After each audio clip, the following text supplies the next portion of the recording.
मराठा आरक्षणासंदर्भातला न्यायमूर्ती शिंदे समितीचा दुसरा अहवाल मराठा उपसमितीकडून स्वीकारण्यात आलाय। मराठा आरक्षणासंदर्भात आज कॅबिनेटच्या बैठकीत चर्चा होण्याची सुद्धा शक्यता आहे। आज आरक्षणाविषयी मुख्यमंत्री विधिमंडळात भूमिका स्पष्ट करतील। नागपूरमध्ये काल मराठा उपसमितीची बैठक सुद्धा पार पडली आहे। वेदांतने माहिती देण्यासाठी आपल्या सोबत आहेत।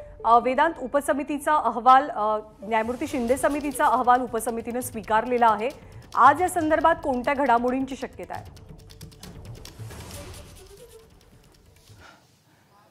ज्ञानदा, हा दुसरा शिंदे समितीचा अहवाल आहे। आपल्याला आठवतं की पहिला जो अहवाल आहे तो काही दिवसांपूर्वी राज्य सरकारने स्वीकारला होता। त्यामध्ये 13,000च्या जवळपास या नोंदी कुणबी नोंदी आढळल्या होत्या आणि त्यानंतर आता बराच काळ लुटून गेलेला आहे आणि ज्या प्रकारे समितीचं काम झपाट्याने सुरू होतं त्यानंतर हा दुसरा अहवाल आहे। काल मराठा मंत्रिमंडळ उपसमितीची बैठक झाली, ज्यामध्ये सर्व काही महत्त्वाचे नेते त्यासोबतच उपसमितीचे सदस्य होते आणि त्या साधारणपणे अर्धा पाऊण तास ही चर्चा चालली आणि त्यानंतर आता मुख्यमंत्री एकनाथ शिंदे आज मराठा आरक्षणासंदर्भात आपली भूमिका मांडणार आहेत। साधारणपणे लक्षवेधी काही मांडल्यानंतर दुपारच्या सत्रामध्ये या संदर्भातलं उत्तर, या संदर्भातलं निवेदन हे मुख्यमंत्री मांडतील।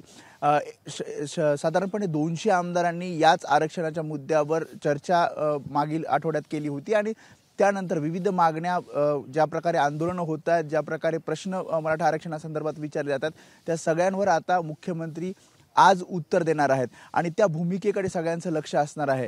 त्यासोबतच कॅबिनेट बैठक सुद्धा आज बोलवण्यात आली आहे। 6 वाजता कॅबिनेटची बैठक सुद्धा आहे आणि त्यामध्ये नेमका काय निर्णय घेतला जातो, म्हणजे आधी तर मुख्यमंत्र्यांचं उत्तर अपेक्षित आहे आणि त्यानंतर कॅबिनेटची बैठक होणार आहे।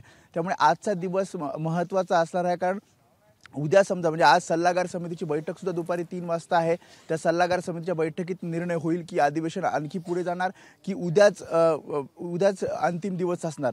त्यामुळे सल्लागार समितीची बैठक, त्यासोबतच मुख्यमंत्र्यांचं मराठा आरक्षणासंदर्भातील भूमिका आणि त्यानंतर महत्त्वाचं म्हणजे मंत्रिमंडळातील बैठकीतील निर्णय, हे 3 महत्त्वाच्या गोष्टी आज आपल्याला पाहायला मिळणार आहेत। त्यामुळे आजचा दिवस अत्यंत महत्त्वाचा आहे, कारण मराठा आरक्षणासंदर्भातील भूमिका राज्य सरकार स्पष्ट करणार आहे।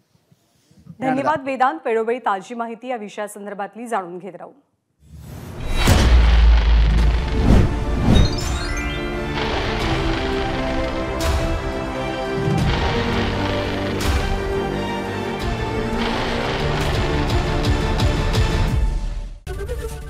एबीपी माझा, उघडा डोळे बघा नीट।